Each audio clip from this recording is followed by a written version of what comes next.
आणि येणाऱ्या महानगरपालिकेमध्ये तुमची भूमिका ही फार म्हणजे महत्त्वाची आहे. विश्वास आहे की भारतीय जनता पार्टी, आम्ही लोकसभेत काम केले, मगाही सांगितलं मी, विधानसभेतही तुमचं काम केलेलं आहे भारतीय जनता पार्टीचं खास करून. त्याच्यामुळं ते मोठ्या भावाच्या भूमिकेत सोलापूर जिल्ह्यात तर नक्की आहेत. त्याच्यामुळं ते आम्हाला घेऊन जातील. नाही घेऊन गेले तर 8 वर्षाखाली मला काही गोष्टी खटकल्या म्हणूनच मला बाहेर पडावं लागलं. काय खटकलं? आणि आमच्यात भांडणं लावली आणि आम्हाला एकमेकावर वेळ प्रसंगी मारामारा करायची युथ काँग्रेसमध्ये सुद्धा गरज लागली आणि तशी प्रसंग घडले. आणि मग मी निर्णय घेतला की महेश अण्णाही त्याच पक्षात आहेत आणि आमच्या वडिलांचे जुने सहकारी सुद्धा त्याच पक्षात आहेत, म्हणून मी शिवसेनेत जाण्याचा निर्णय घेतला. तुतारीचा निर्णय हा अण्णांना चुकीचा ठरणार आहे हे मी आवर्जून सांगत होतो. विशिष्ट असं बापू की तुम्ही ताईच्या माध्यमातून काँग्रेसमध्ये प्रवेश केलात आणि कोठ्यांच्या संपर्कात आलात, हे म्हणजे कसं काय गणित? या बोटावरच या बोटावर करतील असे राज्यकर्ते नव्हते.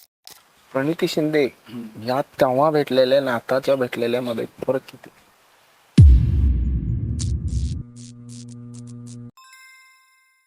नमस्कार, ब्रेन न्यूज चॅनलच्या पॉडकास्टमध्ये आपल्या सर्वांचं स्वागत. एक माझा अनुभव किंवा एक प्रचलित शब्द आहे की राजकारणामध्ये ज्याला टायमिंग आणि माध्यमाचा कॅमेराचा अँगल समजतो तो राजकारणात यशस्वी होतं. आणि ह्या दोन्ही गोष्टी समजणारं नेतृत्व आज सोलापूर शहरामध्ये आहे आणि युवा आहे. आणखी खूप वर्ष त्यांच्या सामाजिक आणि राजकीय लाभ किंवा सहवास सोलापूरकरांना लाभणारच आहे. पण त्या अगोदर आताच्या पोझिशनमध्ये असलेले एकनाथराव शिंदे, शिवसेना गटाचे जिल्हा प्रमुख अमोल बापू शिंदे हे आपल्या सोबत आहेत. खूप कमी वयामध्ये अनेक पदं आणि महानगरपालिकेच्या आणि शहराच्या राजकारणामध्ये एक वेगळा दबदबा आणि स्वतःच्या बाजूने एक वेगळं अस्तित्व निर्माण केलं. त्यांचा आज आपण परिचय करून घेणार आहोत आणि त्यांच्याशी संवाद साधणार आहोत. नमस्कार बापू. नमस्कार नितीनजी. आज आपण बोलवलात ब्रेन न्यूजच्या या ब्रॉडकास्टमध्ये, मला माझे विचार मांडण्याची, माझी ओळख करून देण्याची संधी उपलब्ध केली, त्याबद्दल सुरुवातीलाच तुमचे आभार मानतो. बापू, आपला परिचय करून दिला तर बरं होईल. मी अमोल बाळासाहेब शिंदे, सोलापूरकरांना, सोलापूर जिल्ह्यातल्या ग्रामीण असेल शहरी भागातल्या लोकांना आवर्जून एक नाव अजूनही लक्षात असेल असे बाळासाहेब, त्यांना आज लोक आदराने अण्णासाहेब शिंदे म्हणतात. त्यांचा मोठा मुलगा म्हणून माझा जन्म त्यांच्या घरात झाला. थोरला मंगळवेढा तालीमपासून झालेला हा प्रवास आज तुम्हाला माहीत आहे की सामाजिक क्षेत्रात इथपर्यंत आपण काम करत असताना मी कैलासवासी बाळासाहेब शिंदे यांच्या पोटी जरी जन्मलो असलो तरी लोकांनी मला खूप प्रेम दिलं. पण अण्णांचा सोलापूरकरांना जी काही अण्णांबद्दल माहिती आहे, थोरला मंगळवेढा तालीम असेल, पतरा तालीम असेल, हा जो तालमींचा परिसर आहे, तिथून माझी या लहानपणाची सुरुवात झाली. सुरुवातीला मी छत्रपती शिवाजी महाराज प्रशाला. आजोबा कुठून आलेले? मूळ गाव आमचं सातारा जिल्ह्यामधलं आहे, पण त्यानंतर सातारा जिल्ह्यातनं पोटाची खळगी भरण्याकरता सोलापूरचा प्रवास झाला. आणि त्यावेळेस आजी सांगायची की ते त्यावेळेस जुनी मिल होती, त्यामध्ये ते कामाला होते. त्यानंतर जुनी मिल नंतर त्यांनी गुरांचा बाजार केला.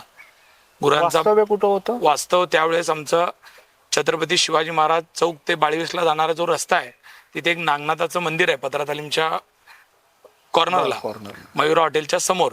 तिथं आमच्या आजोबांनी त्यांच्या आयुष्याची सुरुवात केली. आमच्या आजोबांना त्यावेळेस म्हशीचा व्यवसाय करायचे आणि हिरवा मारुती म्हणून ते फेटेवाला म्हणून फेमस होते. आणि ते त्यावेळेस जनावरांचा बाजार करायचे, त्याच्यातून ते उदरनिर्वाह, दुधाचा व्यवसाय घरचा होता.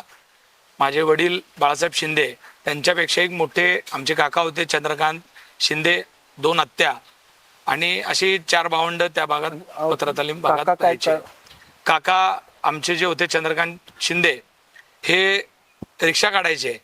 आमचे वडील सुद्धा सुरुवातीच्या काळामध्ये थिएटरमध्ये काम केलेलं आहे, पान शॉपमध्ये काम केलेलं आहे, वेळ प्रसंगी रिक्षा सुद्धा चालवली आहे. आणि त्याच्यानंतर त्यांच्या सामाजिक कार्याची किंवा सोलापूरच्या या सगळ्या ह्याच्यामध्ये त्यांचा प्रवास झाला आहे, ते संपूर्ण सोलापूरकरांना माहीतच आहे.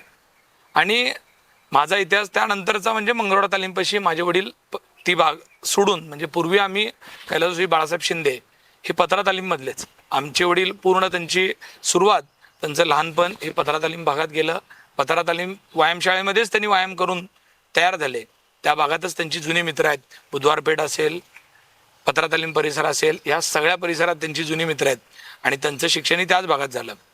कालांतराने काही गोष्टी घडल्या आणि त्यानंतर वडिलांनी मंगळवेढा तालीमकडे येण्याचा निर्णय घेतला आणि मंगळवेढा तालीम इथं आम्ही राहायला आलो. आणि तिथं आल्यानंतर त्याच्या आधीच माझा जन्म पत्रा तालीमीमध्ये असतानाच झाला होता 1984ला. आणि 87च्या दरम्यान अण्णा इकडे राहायला आले मंगळवेढा तालीमकडे 86च्या दरम्यान. आणि माझी सुरुवात पूर्ण मंगळवेढा तालीमच्या परिसरामध्ये झाली. शिवाजी शाळेत मी शाळेला होतो. शिवाजी शाळेत असताना 4थी 5वीपर्यंत शिक्षण मी तिथे केलं. साल कुठला? 96-97 दरम्यान मी शिवाजी शाळेमध्ये होतो. बरं.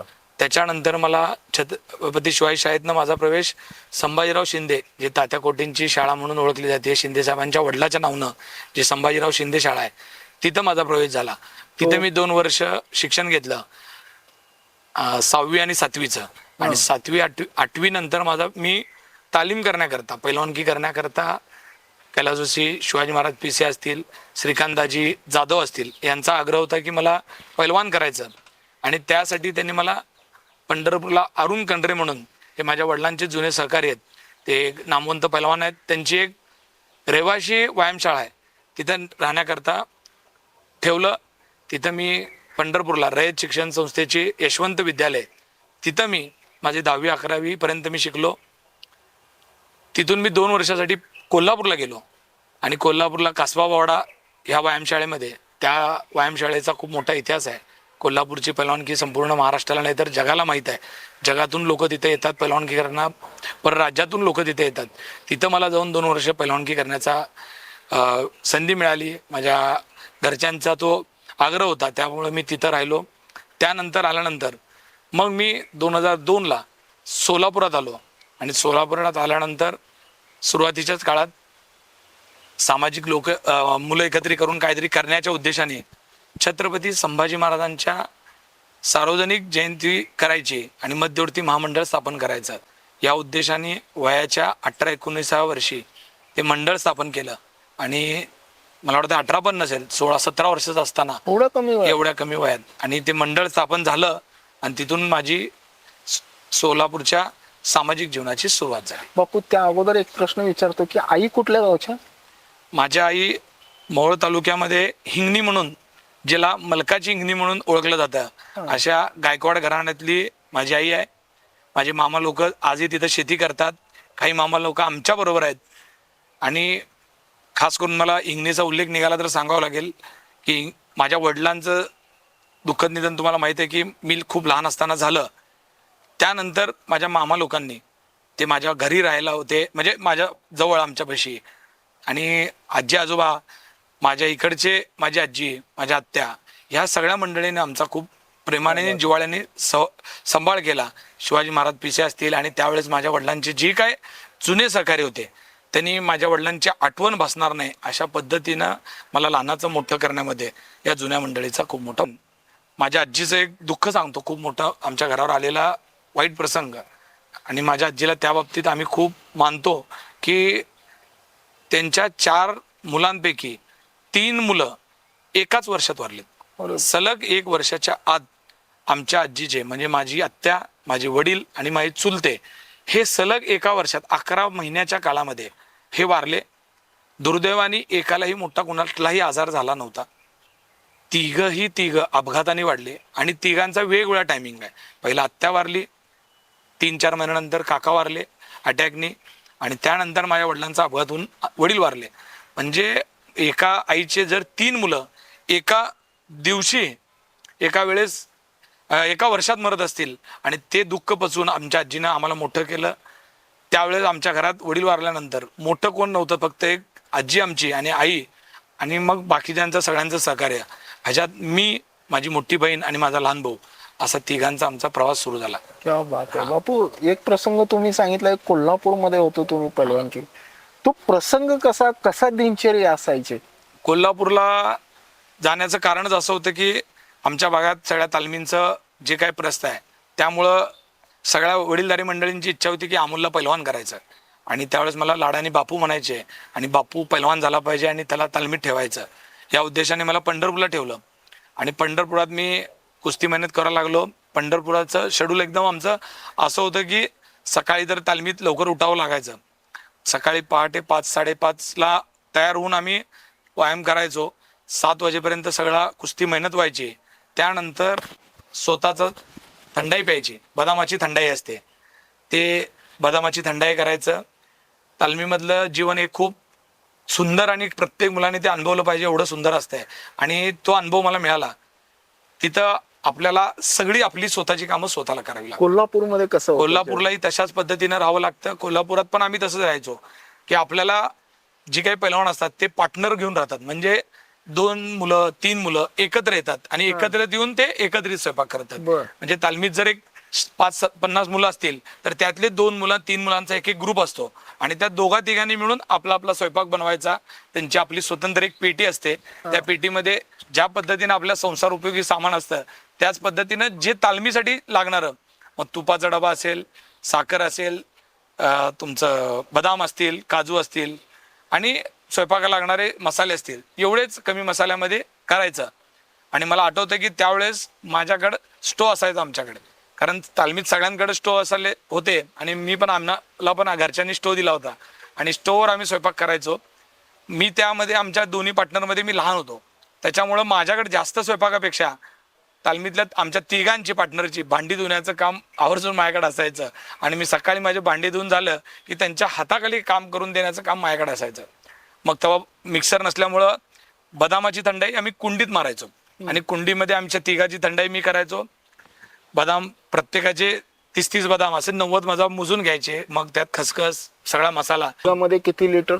त्याच्यामध्ये अर्धा लिटरची ती बनवायची आणि त्याच्यात दूध घालायचं. दूध आणि बदामाचं पाणी असं एकत्रित करून ती बदाम थंडाई आम्ही सकाळी 7:30-8च्या दरम्यान तर आम्ही पहिला आमचं व्हायचं. त्यानंतर शिरा करायचो, तुपातला शिरा.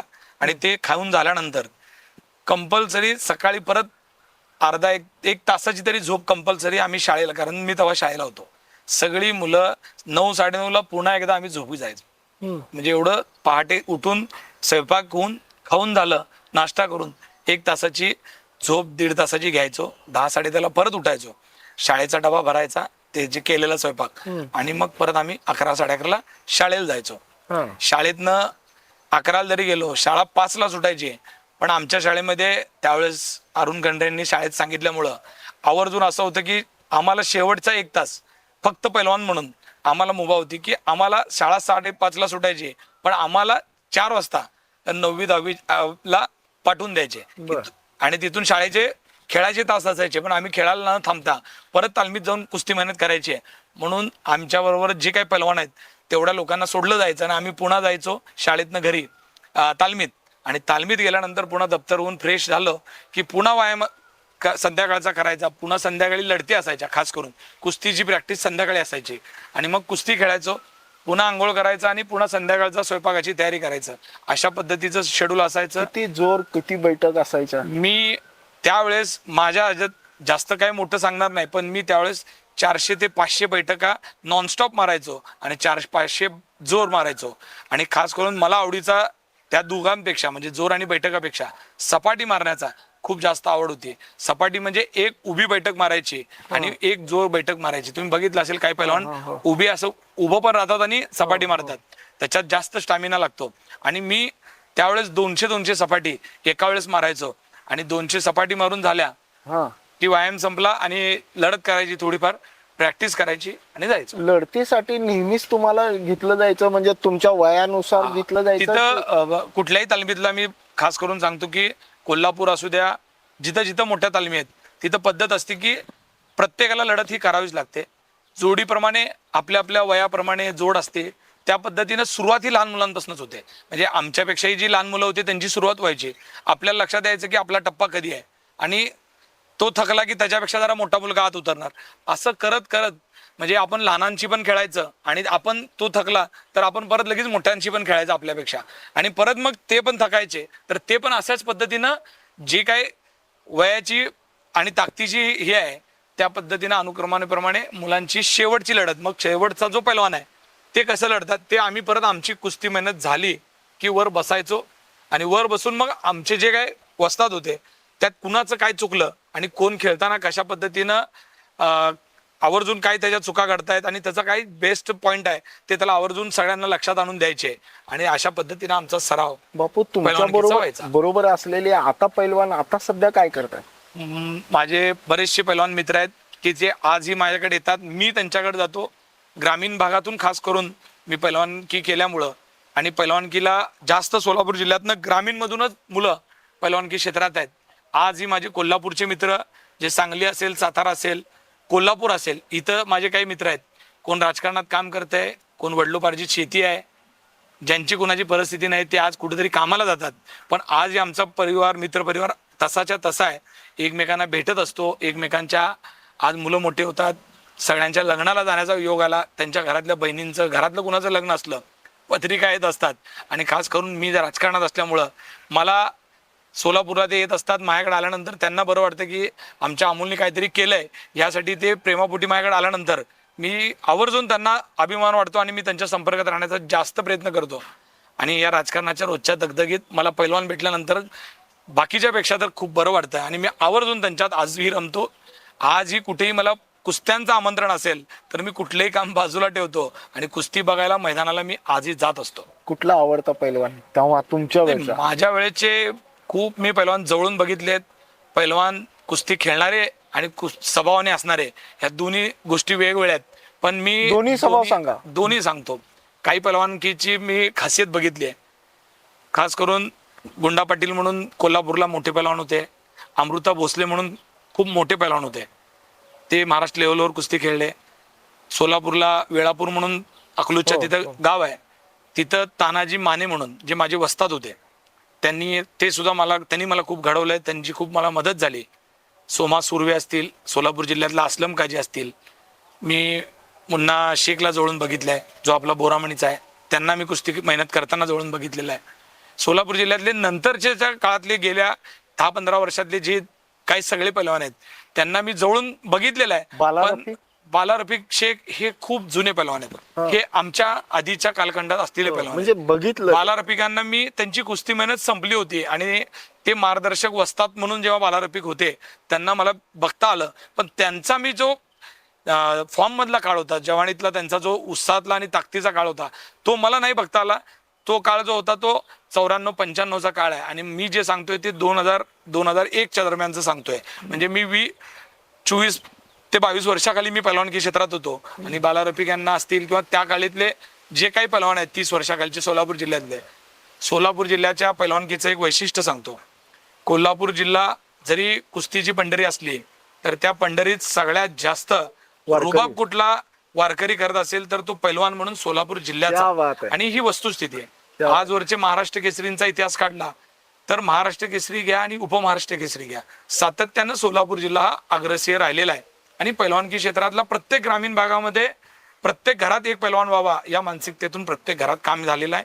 आजही तुम्ही बघितलं असेल की जिथं जिथं मैदान असतात, जिथं कुस्तीचे फड मोठे होतात, तिथं पैलवानकी करणारी मुलं तर असतातच, पण बघण्याचा जो आनंद घेण्याकरता जे प्रेक्षक असतात त्यात सोलापूर जिल्हा हा आवर्जून जात असतो. बापू, कोल्हापूरवरनं आल्यानंतर तुम्ही सोलापूरला आलात आणि वडिलाच्या भूमिकेमध्ये असलेली आत्या, मामा, आई, आजी, खरे हे अगदी म्हणजे खूप तळ हाताच्या पोडासारखं आता तुम्हाला सांभाळायचं. आणि तुम्ही पैलवानकी करून आलात. सामाजिक क्षेत्रामध्ये काम करायचा निर्णय तुम्ही घेतलाय का कुटुंबाचाच होता? नाही, माझ्या वडिलांचं बॅकग्राऊंड माहीत असल्यामुळे तुम्हाला माहिती आहे की माझ्या वडिलांचा अपघाती मृत्यू झाल्यानंतर माझ्या वडिलांचं जे काय सोलापूर जिल्ह्यात एक वेगळ्या पद्धतीचं लौकिक होतं, त्यांनी जी काही माणसं तयार केली होती, त्याच्यानंतर लोकांच्या माझ्याकडनं खूप अपेक्षा होत्या की अमोल अण्णांचा मुलगा आहे आणि अमोलनी ह्या सगळ्या गोष्टी केल्या पाहिजे. पण वडील वारताना आवर्जून सांगावं लागेल की कोणती आर्थिक स्थिती व्यवस्थित आमच्या घराची नव्हती. आणि आल्यानंतर माझ्यावर ती मोठी जबाबदारी होती की मला घरही चालवायचं, घराची आर्थिक स्थिती व्यवस्थित करायची आणि वडील नसल्यामुळं नंतरच्या काळात जो गॅप पडला होता तो गॅप भरून काढणं. त्यानंतरचे त्यांचे सहकारी वेगवेगळ्या ठिकाणी गेले होते. मग कैलासवासी शिवाजी महाराज पिसे हे आमच्या मंडळाचे प्रमुख आमच्या बरोबर होते, पण आमचे अनेक वडिलांचे सहकारी होते. ते त्यांच्या, मी कोणावर हे म्हणणार नाही, पण ते त्यांच्या परीने त्यांच्या घराचा संसाराचा गाडा आखण्यासाठी वेगळे झाले होते आणि वेगवेगळ्या पद्धतीनं प्रत्येकजण आपापलं काम करत होता. त्याच्यामध्ये मी कुणाच्या ह्याच्यामध्ये न जाता मला माझं आर्थिक घर सांभाळणं आणि मला माझी जी काही सामाजिक जबाबदारी ती पूर्ण करणं, मंडळाची जबाबदारी घेणं, या उद्देशाने मी मंडळात पहिल्यांदा काम केलं. पिसे महाराजांनी मला त्यावेळेस इतकी साथ दिली की मला माझे वडील नाहीत असं कधी भासू दिलं नाही. एवढं प्रेम मला महाराजांनी दिलं. आईचा आग्रह जास्त असायचा की आमच्या इथलं तुम्हाला माहिती आहे की वातावरण जे भांडणं मारामाऱ्याचं वातावरण असल्यामुळं त्याचा आजीचा आग्रह असायचा की तू अशा कुठल्या प्रसंगात पडू नकोस, तू अशा गोष्टींपासून लांब राहायला पाहिजे. आणि ह्या गोष्टींमुळं मला तो समतोल साधा लागायचा की बाहेर जायचं आणि वडिलांचं तालमीचं राजकारण सांभाळायचं तर कुठंतरी कुणाच्या तरी मध्ये जावंच लागायचं. आणि घरी आल्यानंतर घरच्यांचा आग्रह असायचा की या गोष्टींपासून तू दूर राहायला पहिला पाहिजे. प्रसंग कुठला? प्रसंग खूप घडले की त्याच्यामध्ये भांडणं मारामाऱ्या होण्यापर्यंतचे प्रसंग आले. पण त्याच्यात आता जायचं नाही याचं कारण आज आवर्जून सांगतो की आज आपण एखादी गोष्ट सांगत असताना त्या गोष्टीतून आपण काही बरंचसं वाईट चांगलं शिकलोय, ते आपल्या पुढच्या पिढीने आता त्या गोष्टींकडे न जाता आता अजून काय चांगलं करायचं आहे. आणि त्याच्यामुळं आपल्याला जी अक्कल आली, जे आपल्याला नाहक विनाकारण दुसऱ्याच्या मधी पडून सुद्धा, म्हणजे ज्याच्या अर्थार्थी आपला काही संबंध नसताना सुद्धा आपल्याला मीच नाही तर माझ्यासारखे अनेक कार्यकर्ते असतील की त्यांना त्यांच्या स्वतःचा कुठलाही स्वार्थ नसताना दुसऱ्याच्या मॅटरमध्ये जाऊन, म्हणतो मी थोडक्यात, बरेचदा अडचणीला सामोरं जावं लागतं. म्हणून मी माझ्या प्रसंग सांगण्यापेक्षा मी दुसऱ्याला सांगतो की आता स्वतःची प्रगती करत असताना दुसऱ्यांच्या मध्ये जाऊन, म्हणजे तुमचं स्वतःचं काही दुखलं नसेल, अडचणी नसतील तर खास करून आपल्या माणसावर नक्की अन्याय झाला तर जा, पण विनाकारण काही गोष्टी टोकाला जाण्यासारख्या नसताना आपण जाणं हे योग्य नाही. आणि त्याची किंमत आपल्याला, आपल्या परिवाराला मोठ्या प्रमाणात भोगावी लागते आणि ती आम्ही भोगलेली आहे. म्हणून मी आवर्जून सांगतो. बापू, हे सगळं करत असताना तुम्ही सेवा संघाच्याही संपर्कात आला. मराठा सेवा संघाच्या माध्यमातून अनेक विचारवंतांचा संवाद लाभला. तो अनुभव कसा होता? सोलापूरला ज्यावेळेस मी 2002च्या दरम्यान आलो आणि त्यानंतर माझी भेट काही सोलापूरच्या वेगवेगळ्या क्षेत्रातल्या लोकांची व्हायला लागली, कारण त्यावेळेस वय कमी होतं आणि काहीतरी करण्याची खूप धडपड होते. आणि छत्रपती संभाजी महाराजांची जयंती ही मोठ्या प्रमाणात सोलापुरात होत नव्हती. आणि मग आम्ही आमच्या सहकाऱ्यांनी काही जणांनी ठरवलं की संभाजी महाराजांची, कारण का शिवाजी महाराजांची जयंती मोठ्या प्रमाणात होते, बाबासाहेबांची जयंती मोठ्या प्रमाणात व्हायची, आपल्या मंगळवार तालीम असेल किंवा या सर्व तालमींचा गणेशोत्सव पण मोठ्या प्रमाणात असायचा. पण मला छत्रपती संभाजी महाराजांबद्दल प्रचंड त्यावेळेस आदर असा होताच, आजही आहे, पण त्यावेळेस काहीतरी करायचं त्यांच्यासाठी. वाचन झालं होतं तुमचं? संभाजी महाराज वाचण्यापेक्षा ऐकले खूप होते. त्यावेळेचे जे काही वक्ते होते त्यांचं ऐकल्यामुळं असं वाटायचं की महाराजांची जयंती आपण करायला पाहिजे. आणि महाराजांची जयंती करण्याचा निर्णय घेतला. आणि त्यावेळेस आमचे बरेचसे जण आम्ही एकत्र आलो आणि मध्यवर्ती महामंडळ स्थापन केलं. आणि पहिला अध्यक्ष मी झालो. आणि त्यात मी आवर्जून किस्सा सांगतो की गणेश वानकर हे आमच्यासोबत होते. पानवेस तालमीचे ज्यांचा मर्डर झाला, जे ऋतुराज शिंदे, ते आमच्याबरोबर होते. पत्रा तालीममधले काही सहकारी आमच्याबरोबर त्यावेळेस होते. आणि आम्ही सगळ्यांनी मिळून तो साजरा करण्याचा निर्णय घेतल्यानंतर साजरा व्हायच्या आधीच मध्यवर्ती महामंडळाचे 2 तुकडे झाले. म्हणजे तिथंच पण अजून परत राजकारण आलं आणि 2 मध्यवर्ती महामंडळ त्यात झाली. आणि गणेश वानकर जे आता उभाटामध्ये काम करतात, ते गणेश वानकरांनी सांगितलं की आपण करूयात तुम्हाला अध्यक्ष, पण आपण जयंती साजरी पार्क चौकात करायची. पण माझा असा आग्रह होता की पार्क चौक असा चौक आहे की तिथं जयंती साजरी होते पण तिथं स्थानिक कार्यकर्ता कुणीही नसतो. आपण बोर्ड लावतात, तुम्ही बघता तिथं बसवतात आणि संध्याकाळी 10 वाजले तर तिथं बसायला कार्यकर्ता नसतो. आणि आपण म्हणून जिथं आपली माणसं राहतात अशा ठिकाणी आपण करूयात. म्हणून मी म्हणत होतो की चोपाडामध्ये साजरी झाली पाहिजे आणि ते म्हणत होते पार्क चौकातनं साजरी झाली पाहिजे. आणि त्यातनं आम्ही निर्णय, ते म्हणले की मला तिथंच करायचं आहे आणि मी म्हटलं नाही, मला तिथं चोपाडामध्येच करायचं आहे. आणि ते सांगितले मग ठीक आहे, आपण तुम्ही वेगळं करा आणि मी वेगळं करतो. आणि त्याच वर्षी आम्ही दोघांनी एकाच वेळेस तिथं त्यांनी पार्क चौकात स्थापना केली आणि मी चोपाडामध्ये केली. आणि चोपाडामध्ये सुद्धा जोरात व्हायची आणि पार्क चौकात पण त्यांची सुरुवात झाली.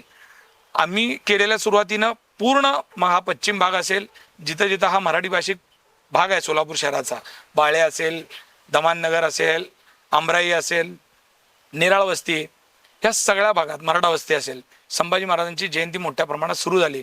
आणि ती सुरुवात झाल्यानंतर सोलापूरकरांना एक काहीतरी नवीन पोरं काहीतरी करतायत हा ह्याच्याने आम्ही 2003ला लोकांच्या समोर यायला सुरू झालं. आणि 2003ला मला काही सेवा संघाची माणसं भेटली आणि त्यावेळेस सेवा संघ संभाजी ब्रिगेडच्या माध्यमातून युवकांमध्ये काम खूप मोठ्या प्रमाणात चालू होतं.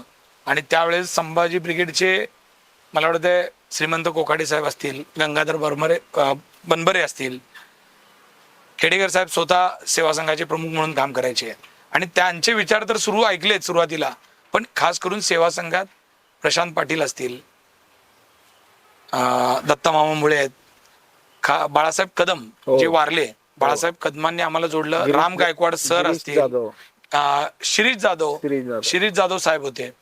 ही मंडळी माझ्यापाशी आली आणि त्यावेळेस त्यांना संभाजी ब्रिगेडला एक अध्यक्ष पाहिजे होता आणि मी समाजातनंही येतो आणि छत्रपती संभाजी महाराजांवर माझं खास विशेष प्रेम आहे म्हणून राम गायकवाड सरांनी मला त्यांची भेट घालून दिली आणि गायकवाड सरांनी मला पहिली मीटिंग पार्क चौकात जे कामत हॉटेल आहे तिथं मला बोलवलं आणि मला म्हटलं असं असं आमच्या डोक्यात आहे की तुम्हाला संभाजी ब्रिगेडचा अध्यक्ष करायचा आहे. पण मला तोपर्यंत सेवा संघही माहीत नव्हता, ब्रिगेड माहीत नव्हता, ब्रिगेडची जी काय आचारसंहिता आहे तीही काय माहीत नव्हती.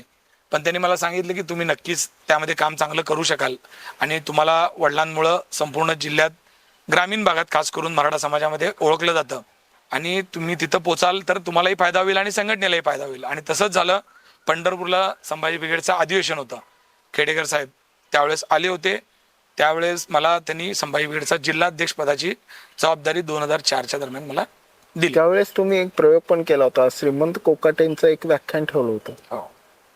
हो, श्रीमंत कोकाटेंची व्याख्यानं झाले. प्रसंग काय? नाही, श्रीमंत कोकाटे साहेब असतील, जे जे त्यावेळेस आपले वक्ते असायचे त्यांचे विचार तुम्हाला माहिती एवढे जहाल होते आणि त्यांच्या विचारातून आम्ही तयार झालो.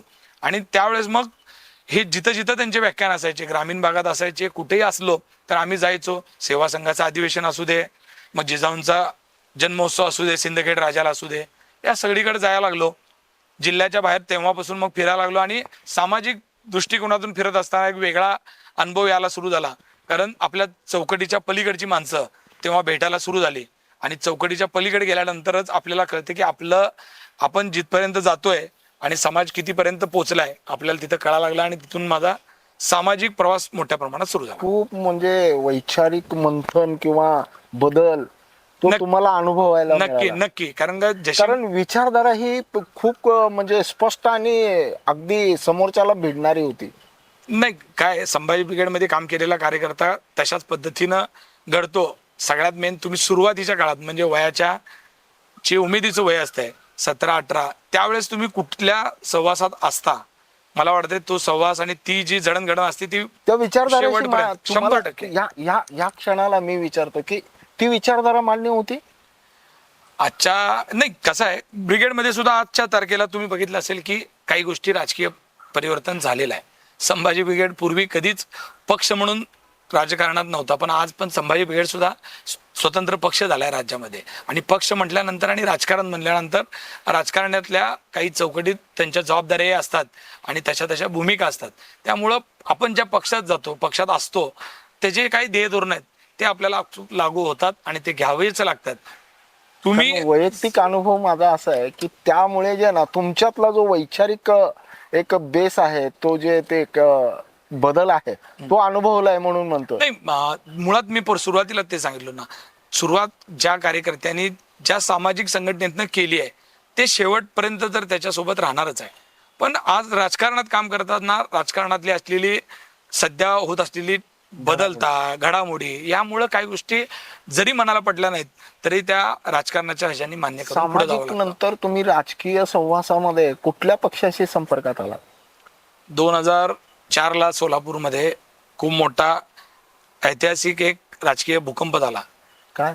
राज्याचे तत्कालीन मुख्यमंत्री सुशीलकुमार शिंदे साहेब यांच्या पत्नी सोलापूर लोकसभा लढत होत्या आणि त्यावेळेस त्या पराभूत झाल्यानंतर सोलापुरात त्यांच्या मुलीला जो जिवारी लागल्यानंतर प्रणितीताई शिंदे ह्या सोलापूरच्या राजकारणात आल्या आणि त्यांनी मला शोधून काढलं. खास करून मला आवर्जून सांगावं लागेल त्यांचं की त्यांनी त्यावेळेस काही शहरातली जी काही ॲक्टिव्हली काम करणारी जी काही टीम होती त्यांनी शोधलं. आम्हाला काही त्यांच्या मित्रपरिवाराकडनं मला त्यांच्याकडे बोलवून आलं आणि मग मी जेव्हा पहिल्यांदा त्यांना भेटलो, आठवतंय मला आजही, त्यांचं विजापूर रोडवर असलेलं जे घर आहे छोटंसं जे आता मोठं आहे म्हणून ते छोटंसं म्हणतो, पण त्यावेळेस ते त्या घरामध्ये आम्हाला बोलवलं आणि त्यांनी जाईजुईची सुरुवात केली होती. आणि जाईजुईमध्ये काम करा, तेव्हा त्यांचं कुठलंही राजकीय काय डोक्यात नव्हतं आणि आम्हाला असं वाटलं की सुरुवात आपण जाईजुईमधून करावी आणि त्यांबरोबर आम्ही कामाची सुरुवात केली. मग त्यानंतर सुरुवात केली हा तुम्ही जाईजुईमध्ये जाईजुईमध्ये म्हणजे सुरुवात- फाउंडर मेंबर आहात? फाउंडर नाही, त्यावेळेस जाईजुईंचं फाउंडर मेंबरनी काम सुरू झालं होतं आणि मग त्यांना मी जुडलं Join गेलो. झाला, हो. आणि त्यानंतर मग त्यांनी डोक्यात ठेवलं की 2007ला त्यांच्या काही सहकाऱ्यांना उमेदवारी द्यायच्या आणि 2000 म्हणजे मी ही जी गोष्ट सांगतोय ती 2005च्या दरम्यानची सांगतोय. हो. 5-6च्या दरम्यान आम्ही ऍक्टिव्हली त्यांबरोबर काम केलं 1 वर्ष 1.25 वर्ष. आणि त्यानंतर त्यांनी सांगितलं की अमोल तुम्हाला लढायचं आहे. त्यांनी मग त्यावेळेस जाईजुई मधल्या 7 ते 8 लोकांना तिकीट आवर्जून भांडून, मला असं म्हणावं लागेल कारण का माझं तिकीट घेण्याकरता काँग्रेसमधनं सुद्धा खूप त्यांना संघर्ष करावा लागला आणि त्यांनी माझ्यासाठी केला हे मी आज आवर्जून सांगतो. कारण काँग्रेसचे मी ज्या भागातनं पहिल्यांदा निवडून आलो तर तिथं काँग्रेसचे मोठे नेते अरविंद भांडेकर, तुम्हाला सगळ्यांना माहित असेल, ते त्याच वेळेस 2005चे सभागृह नेता होते. सभागृह नेता. आणि सभागृह नेत्याचं तिकीट त्याच वर्षी कट करणं हे तितकंच अवघड असताना त्यांनी त्यावेळेस मला उमेदवारीसाठी हट्ट केला. उज्ज्वलाताई शिंदे असतील, त्यांच्या घरातल्या परिवाराने खास करून मला मदत केली. मी त्या मदतीमुळेच मला पहिल्यांदा तिकीट मिळालं आणि त्यांना काय वाटलं होतं माहीत नाही मला की एवढ्या कमी वयातल्या मुलाला तिकीट देण्याकरता त्यांनी त्यांच्या पक्षातल्या सिनियर नेत्याचं तिकीट कापलं. आणि त्यावेळेस मला दोघांशी संघर्ष करावा लागला. एक अरविंद भांडेकर एक काँग्रेसचे नेते होते आणि त्यावेळेस राष्ट्रवादी काँग्रेसमधून उपमहापौर असलेले पद्माकर नानासाहेब काळे, जे आज मराठा समाजाचे नेते म्हणून आहेत, ते सुद्धा तिथं उपमहापौर म्हणून उमेदवार होते. आणि 2 मोठ्या दिग्गज नेत्यांच्या समोर मला मिळाली उमेदवारी. आणि माझं डिसेंबरमध्ये 21 वय पूर्ण झालं होतं आणि फेब्रुवारीमध्ये मला उमेदवारी मिळाली. 22व्या वर्षाच्या सुरुवातीला मी पहिल्यांदा महापालिकेमध्ये 550 मताधिक्यानं प्रभाग क्रमांक 20 मधून निवडून आलो. मला माहित असेल की वडर गल्ली असेल, बाळवीस असेल, पत्रा तालीम, मंगळवाडा तालीम, पंजाब तालीम, चोपाड या परिसरातनं मला पहिल्यांदा इलेक्शन लढावं लागलं. सगळा असा संघर्षाचा भाग आहे. ह्याच्यामध्ये एक प्रश्न असा की बाबा प्रणिती शिंदे या तेव्हा भेटलेल्या नाताच्या भेटलेल्यामध्ये फरक किती? प्रणितीताईंचा त्यावेळेस मला खूप मदत झाली. त्यावेळेस ताई मला भावाप्रमाणे प्रत्येक वेळेस मी त्यांच्यासोबत राहायचो, प्रत्येक प्रसंगात असायचो. त्यांनी मला, माझ्या घरात अजूनही फोटो आहेत की ताई त्यावेळेस तुम्ही बघितल्यानंतर एवढ्या जाईजुईच्या सुरुवातीनंतर किंवा 2007-06च्या दरम्यानचे आम्ही सामाजिक कामाचे फोटो आहेत. त्याच्यामध्ये ताई एवढ्या लहान दिसतात आणि होत्याच त्यावेळेस, ऑफकोर्स आम्ही पण लहान होतो, पण त्यावेळेस त्यांनी आम्ही सगळी जी लहान टीम असताना जे भावाप्रमाणे नातं आमच्या पाठीमागे उभं राहिल्या. स्वभाव खूप छान होता. त्यांनी आम्हाला त्यावेळेस जी काही मदत म्हणून असते, जे सामाजिक मदत असेल, राजकीय मदत असेल, काही प्रसंगामध्ये आम्हाला जी काही कार्यक्रम घेण्याकरता जी काही थोडीफार मदत लागायची त्याही मदतीत त्यांचा सहभाग झाला हे मी आवर्जून सांगतो. त्यावेळेच्या ताईत आणि आजच्या ताईत, आत्ता मी काय त्यांच्या जवळ नाही गेले, 8 वर्ष झालं मी त्यांना पासून राजकारणापासून बाजूला आलो आणि मी माझा वेगळा मार्ग घेतलाय. त्यामुळं 8 वर्षाखाली काय घडलं, आता तर माझा सहवास कमी आहे, पण 8 वर्षाखाली मला काही गोष्टी खटकल्या म्हणूनच मला बाहेर पडावं लागलं. काय खटकलं? नाही, राजकारणात मी पहिल्यांदा त्यांनी मदत केली. वैशिष्ट्य असं बापू की तुम्ही ताईच्या माध्यमातून काँग्रेसमध्ये प्रवेश केलात आणि कोठेंच्या संपर्कात आलात, हे म्हणजे कसं काय गणित? नाही, ताईंच्या माध्यमातून आम्ही काँग्रेसमध्ये काम करायचो. काँग्रेसचे पहिल्या टर्मचा जे नगरसेवक होतो, मी आवर्जून आज सांगतो कॅमेऱ्यासमोर की तेव्हा सुद्धा ताई जेव्हा होते त्यावेळेस सुद्धा गट होते आणि आम्ही ताईंच्या गटाचे नगरसेवक असं म्हणून संबोधलं जायचो. सोलापूरकरांना माहिती आहे की येलगुलार सरांचा वेगळा गट होता, कोटे तात्यासाहेबांचा वेगळा गट होता आणि प्रणितीताईंनी पण एक स्वतंत्र गट तयार केला होता, जे शिंदे साहेबांना नेता मानायचे आणि त्यांच्यासोबत राहायचे. त्यानंतर महापालिकेत काम करत असताना महेश कोटे हे महापालिकेत प्रमुख होते, त्यांच्यासोबत काम करण्याची संधी मिळाली. त्यांनाही जवळून बघितलं, तेही काम करायला चांगले होते, त्यांचे नेतृत्व सगळ्याला घेऊन जाणारच होतं. आणि नंतर मग आम्ही महापालिकेत आल्यामुळं त्यांच्यासोबत जुडलो आणि नंतर मी काही कोटे गटात गेलो किंवा प्रणितीताईंना सोडलं असं नव्हतं. शेवट आम्ही काँग्रेसचे विचाराने एकत्र आलो होतो, काँग्रेसचा कार्यकर्ता म्हणून काम करायचो. 2011-12च्या दरम्यान मला काँग्रेसमधनं मी पडलो आणि मग त्यानंतर मला युथ काँग्रेसचा जिल्हा प्रमुख व्हायची संधी होती. पण त्यावेळेस माझी इच्छा अशी होती की प्रणित त्यांनी माझं नाव आवर्जून घेतलं पाहिजे होतं. पण तसं न करता त्यांनी इलेक्शन लावलं सोलापूर जिल्ह्याचं. सोलापूर जिल्ह्याचं इलेक्शन लावलं आणि सगळेच कार्यकर्ते त्यांचे होते. आम्ही म्हणत होतो की सगळेजण मिळून की ताई तुम्ही आमचा वाद करण्यापेक्षा तुम्ही निवडा आणि तुम्ही जो निवडेल तो अध्यक्ष आम्हाला मान्य आहे. मला करा, बाबा खरगुळेला करा, विनोद भोसलेंना करा. त्यावेळेस मला दायमा शेडजींचा एक पुतण्या होता आदित्य दायमा, त्याला करा. मनोज एलगुलवार त्यावेळेस अध्यक्ष होऊन उतरले होते. तर मनोज एलगुलवारांच्या नंतरची ही गोष्ट आहे. तर आमची अपेक्षा असा असताना त्यांनी तसं न करता त्यांनी आमच्या सगळ्यात इलेक्शन लावलं. इलेक्शन प्रक्रिया ही वर्ण लावली होती, त्यात त्यांची काही चुकी नाही आहे. पण तरी आम्ही असं म्हणत होतो की आपल्यात इलेक्शन लावल्यानंतर आपण एकमेकाला इलेक्शन पद्धतीनं मग मतभेद होतात, वाद होतात आणि पुन्हा इलेक्शन नंतर युथ काँग्रेस एकत्र आणणं अवघड राहील. त्याच्यापेक्षा तुम्ही ठरवा, आम्ही त्या पद्धतीनं करतो. आणि मला जास्त माझा आग्रह होता की मी त्यावेळेस नगरसेवक राहिलो होतो, 2 टर्म माझे पूर्ण झाले होते. तरी त्यांनी मला जर म्हटलं असतं की अमोल तुम्ही जिल्हा प्रमुख व्हा आणि बाबा असतील किंवा जे काही रेसमधले अशी अपेक्षा असताना असं न घडलं आणि आमच्यात भांडणं लावली आणि आम्हाला एकमेकावर वेळ प्रसंगी मारामाऱ्या करायची युथ काँग्रेसमध्ये सुद्धा गरज लागली आणि तशी प्रसंग घडले. आणि त्यानंतर मग जी काही मनं वाईट एकमेकाबद्दल झाली ती कलुषित झालेली मनं पुन्हा एकत्र आणणं तितकं काही सोपं झालं नाही. त्यामुळे नंतरच्या काळात सुद्धा मग युथ काँग्रेसमध्ये सुद्धा आम्ही गटातटानेच पक्षाचं काम करू लागलो आणि करत करत अनेक परत अडचणी आल्या आणि असे काही दाखले मिळाले की तिथं असं वाटलं की आपण न राहिलेलं बरं, म्हणून आम्हाला तिथनं निघावं लागलं. तिथून कोटेंच्या संपर्कात आलो. तिथून 2000 मला वाटतं त्याच दरम्यान महेश कोटे हे शिवसेनेत गेले होते. 2014च्या इलेक्शन मध्ये महेश कोटे ऑलरेडी शिवसेनेत गेले होते आणि मी त्यावेळेस सुद्धा त्यांबरोबर होतो. त्यांच्या आम्ही महेशांना ज्यावेळेस पडलेत तिथं लीड घेतलं, त्यावेळेस महेशांनांच्या विरोधात जाऊन अतिशय झाल भाषणं आम्ही केलेत.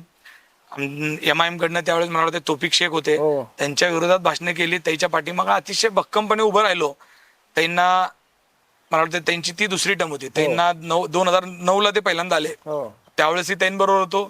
2014ला त्यांबरोबर होतो आणि 14ला महेश कोटे शिवसेनेत गेले होते. 17चं जे इलेक्शन होतं सोलापूर महानगरपालिकेचं, त्यावेळेस राजकीय असं परिस्थिती तयार झाली होती की मी म्हणत होतो राष्ट्रवादी काँग्रेस आणि काँग्रेस यांची युती झाली पाहिजे. तर युती झाली तरी तिकीट आम्हाला मिळालं पाहिजे. पण त्यावेळेस वार्डाची परिस्थिती अशी झाली की आपल्या प्रभागात 7 प्रभागामध्ये पद्माकर नाना काळे राष्ट्रवादीतनं, मनोहर सपाटे हे राष्ट्रवादीचे मोठे नेते, मी स्वतः काँग्रेस म्हणून काम करायचो, पिसे काँग्रेसमध्ये काम करायचे. आणि असं असताना माझं असं म्हणणं होतं की 4 प्रभाग झालाय तर 2 जागा राष्ट्रवादी काँग्रेसला द्या, 2 जागा आम्हाला द्या. बरोबर. पण तशी परिस्थिती नाही झाली आणि बघायला दिसण्यामध्ये तो पॅनल प्रणित त्यांना जास्त मोठा वाटला, यशस्वी होईल असं वाटलं. आणि त्यात नावं तशी होती कारण किरणभैया पवार होते त्या पॅनलमध्ये, सपाटे होते, नाना काळे होते. त्यांना असं वाटलं की ही दिग्गज मंडळी आहे. आणि आमच्याकडे बघितलं तर आम्ही सगळे देवेंद्र असतील, मी आणि पिसे हे एकदम जरा वयाने कमी असलेले युवक होतो. तर त्यांना जरा त्यामधला समतोल मला वाटतं साधता आला नाही. आणि मला त्यांनी सांगितलं की माझ्या घरच्या 2 महिला उभं करा, 4 पैकी 2 महिला आणि 2 पुरुष. मी सांगितलं की 2 पुरुष त्यांना द्यायचे राष्ट्रवादीला आणि 2 महिला मी घ्यायचं.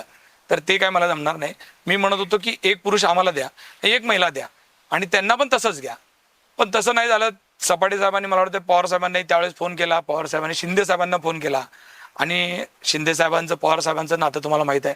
त्याच्यामुळं वरच्या मोठ्या घडामोडीमध्ये आमच्या छोट्या कार्यकर्त्यांचा बळी चाललेला दिसला म्हणून नाईलाजाने मला पक्ष सोडावा लागला. आणि तेव्हा मग शिवसेनामध्ये जाण्याचा निर्णय घेतला. शिवसेना माझ्यासाठी काही नवी नव्हती. शिवसेना जरी कोठे त्यावेळेस शिवसेनेचं नेतृत्व करत जरी असले तरी शिवसेना सोलापूर जिल्ह्यामध्ये मोठी करण्यामध्ये माझ्या वडिलांचा पण खूप मोठा वाटा आहे, हे सगळ्यांना माहीत आहे.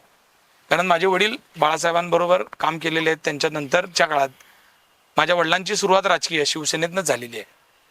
त्यावेळेचे जे सिनियर मंडळी आज पण तुम्ही बघा, शिवसेनेचे जे काय आत्ता उभाटामधले पदाधिकारी असतील किंवा काय ते सांगतात की आम्ही बाळासाहेब शिंदेच्या सोबतचे शिवसैनिक आहेत म्हणून इथं सांगतात. आणि मग पिसे महाराजांनी शिवसेना तुम्ही बघितली असेल 98-99ला जे महापालिकेचं इलेक्शन झालंय त्याच्यामध्ये 1 वरनं 11 नगरसेवक करण्याचा मान पिसे महाराजांनी केला. शिवसेनेचे 11 नगरसेवक शिवाजी महाराज पिसे हे शहर प्रमुख असताना झालेले आहेत. शिवसेनेचा पहिला नगरसेवक सदानंद येलुरे हे आमच्या घराशेजारी आणि माझ्या प्रभागातनं त्यावेळेस निवडून आलेले आहेत. म्हणजे शिवसेनेचा पहिला नगरसेवक देण्याचं काम आमच्याच प्रभागाने केलेलं आहे. आणि शिवसेनेचे प्रताप काका चव्हाण असतील, सुनील शेळके असतील, येलुरे असतील, पुकाळे असतील, उज्ज्वल दीक्षित असतील, हे जे काही हाडाचे शिवसैनिक आहेत, प्रकाश अवस्थी असतील, हे सगळे आपल्याच भागातले आहेत. त्यामुळे मला शिवसेनेत येणं जास्त सोपं होतं. आणि मग मी निर्णय घेतला की महेश अण्णाही त्याच पक्षात आहेत आणि आमच्या वडिलांचे जुने सहकारी सुद्धा त्याच पक्षात आहेत, म्हणून मी शिवसेनेत जाण्याचा निर्णय घेतला. आणि समीकरण अशी झाली की मी असेल देवेंद्र कोटे, पिसे आणि किरण पवार जो आता आहे त्यांच्या आई, त्यांना पवार काकूंना आम्ही उमेदवारी घेतली. आणि काँग्रेसचे 4 उमेदवार होते, राष्ट्रवादी काँग्रेसचे 4 स्वतंत्र उमेदवार होते. आणि या तिरंगी लढतीमध्ये तुम्ही बघितलं असेल की सगळ्यांना चांगल्या मताधिक्याने आम्ही पराभूत केलं आणि आम्ही निवडून आलो. तुमचं पॅनलच निवडून आलं. पण एक प्रसंग असा आहे की मध्ये प्रणितीताईच्या बाजूनी मत मांडणारे बापू महेश कोटे ज्यावेळेस तिथं उमेदवार म्हणून आले त्यावेळेस प्रणिती शिंदेच्या विरोधात मत व्यक्त करणारे बापू अगदी नेटाने लढलात आणि नेटाने साथ दिलात. मी माझं काय तो स्वभावाचा चांगला म्हणावं की माझा वाईट गुण आहे माहीत नाही, की मी जिथं असतो तिथं तेवढ्याच ताकदीनं आणि सगळं विसरून, म्हणजे कदाचित जे उमेदवार असतील त्यांच्यापेक्षाही जास्त ध्येयभान विसरून मी कामाला लागतो. हे माझं पहिल्यापासून. बरेच जण म्हणतात मला की तुम्ही जास्त स्वतःवर घेऊन माणसं कदाचित वेळ प्रसंगी वाईट प्रसंग करता आणि त्यांच्या टोकाचं बोलण्याचं पण माझ्यातनं होतं आणि काम पण करताना तशा पद्धतीने करतं. मला एकच कळतं की आपण ज्यांच्याबरोबर जेव्हा असतो तर ते तेवढंच प्रामाणिकपणे तेवढ्या ताकदीनं आपण तिथं काम केलं पाहिजे, या पद्धतीने मी काम करतो. नाही, पण प्रणिती शिंदे ह्या बापूंना बघितल्यानंतर प्रचारामध्ये खूप मोठी यंत्रणा ते देखील म्हणजे ताकदीनं उतरावं लागलं त्यांना. नाही, ताई असतील, शिंदे साहेब असतील, हे सोलापूरचे मोठे नेते आहेत. बापू एक प्रश्न, तुम्ही मध्ये प्रणिती शिंदे यांच्याही सोबत काम केलं आणि प्रचारामध्ये आणि कोठे स्वभावामधला फरक काय? अगदी क्लिअर वर का बापू? म्हणजे नाही, महेश अण्णा, मी सोलापूरच्या त्यांच्याच बाबतीत काय तर बऱ्याच राजकीय मोठ्या लोकांबरोबर मला काम करण्याची, जवळ बसण्याची, त्यांचं वैयक्तिक आयुष्य, राजकीय आयुष्य, त्यांच्या राजकीय चाली आणि त्यांच्या वैयक्तिक जीवनातल्या काही गोष्टी, ह्या सगळ्या गोष्टी मी जवळून बघितलेल्या आहेत. प्रत्येक नेत्यामध्ये काही चांगली गुण आहेत तर काही अशी गुण आहेत की जे मनाला पटत नाहीत, ते सगळ्यांमध्ये आहेत. विषय कदाचित माझ्यामध्ये असतील. पण माझं म्हणण्याचा एक उद्देश आहे की खास करून महेशांना हे जरी तात्यासाहेबांचे चिरंजीव असतील, खूप मुत्सद्दी राज्यकर्ता म्हणून लोक जरी त्यांना म्हणत असतील, तर महेश कोटे तितके चालाक आणि या बोटावरच या बोटावर करतील असे राज्यकर्ते नव्हते. सरळ स्पष्ट सांगतो. महेश अण्णांचं तुम्ही पण बघितलं असेल की ते राजकारणात काम करताना त्यांच्या मनात जे आहे ते ओकून सांगायचे आणि बरेचदा त्यांच्या अडचणी त्याच्यामुळेच वाढायच्या. मी त्यांना सांगायचो, अण्णा तुम्ही भविष्यातला प्लॅन पण पहिल्या दिवशीच सांगून टाकता, तर समोरच्या चाली तुम्हाला कसं काय? त्यांचा स्वभाव ते त्यांना राहत नव्हतं मनात त्यांच्या. तसं त्यांच्या इकडं उलट होतं. इथे हे भविष्यात काय करणार आहेत हे शेवटच्या क्षणापर्यंत काय कधीच काय कळू देत नाहीत. त्यांच्या डोक्यात काय चाललंय आणि ते दाखवालेत काय, एवढा त्यांचा नक्की दोघांमधला फरक आहे. विरोधी पक्षनेता म्हणून आहे, विरोधी पक्षनेता म्हणून जेव्हा तुमच्या नावाचा उल्लेख झाला कसं वाटलं हो बाबू? काय, मी ज्या भागात येतो त्या भागात बरेचदा राजकीय महापालिकेतली पदं प्रत्येक कार्यकर्त्याला मिळाले. नानासाहेब काळे असतील, त्यांना 2दा महापालिकेचं कॅबिनेट म्हणून काम करण्याची संधी मिळाली. पूर्वी त्या काळात किरण भैया पवार असतील, त्यांना काम करण्याची संधी मिळाली. परिवहनला येलुरेंना काम करण्याची संधी मिळाली. प्रताप चव्हाण यांना शिक्षण मंडळावर काम करण्याची संधी मिळाली. ज्या चंदेले ताई आहेत, नलिनताई चंदेले, त्या चोपाडच्याच महापौर म्हणून काम केलेले आहेत. इंदुसबाई शेख यांनाही सोलापूर महापालिकेत त्यांच्या परिवाराचा मोठा दबदबा आहे. त्यामुळं एक महापालिकेबद्दल आमच्या भागातल्या लोकांमध्ये खूप एक वेगळं अट्रॅक्शन आहेच. सोलापुरात सगळ्यांनाच असतं, पण खास करून तिथं काम करतो तिथं माहित होतं की आपल्याला एकदा माझ्या जवळच्या सहकाऱ्यांना, चेतन भाऊ नरोडे असतील, त्यांना स्टँडिंगचा चेअरमन म्हणून काम करण्याची संधी मिळाली. त्यामुळे मलाही असं वाटायचं की आपल्यालाही कधीतरी महापालिकेत पदाधिकारी म्हणून काम करण्याची संधी मिळाली पाहिजे. आणि संधी याकरता की आपल्याला मिळाली तर त्या संधीचं आपण आपल्या भागासाठी, आपल्या लोकांसाठी काहीतरी सोनं करता हवं. प्रत्येक आईचं एक स्वप्न असतं, घरच्यांचं असतं. माझ्या बायकोचं एक स्वप्न होतं की नगरसेवक झाल्यानंतर मला पण कधी तर महापालिकेच्या गाडीत फिरताना त्यांना बघायचं होतं. आणि त्यावेळेस तो एक माझ्यासाठी खूप भावनिक क्षण होता. गाडी मी पूर्वीपासून माझ्या घरात 4 व्हीलरमध्येच फिरतो, पण त्या गाडीत आणि महापालिकेच्या पदाधिकारीच्या गाडीमध्ये तो जो फरक असतो तो त्या गाडीत बसल्यानंतरच म्हणजे अनुभवाला मिळतो. हा माझा आवर्जून सांगण्याचा प्रत्येक राज्यकर्त्याला, जे सोलापुरात आज नगरसेवक म्हणून इच्छुक असतील, त्यांना कोणाला पदाधिकारी व्हायची संधी मिळेल, खूप फरक असतो. 56 लाखाची तुमच्याकडे गाडी आहे, पण 26 लाखाच्या गाडीमध्ये नाही नाही नाही, मी 26 लाख कुठलं सांगताय. माझ्याकडे आता सध्या लँड रोव्हर गाडी आहे, तिची किंमत 90 लाख रुपये आहे. माझ्याकडे जॅग्वार एक गाडी आहे, त्याची 65 लाख रुपये किंमत आहे. माझ्याकडे नवीन थार आहे, त्याची 20 लाख रुपये किंमत आहे.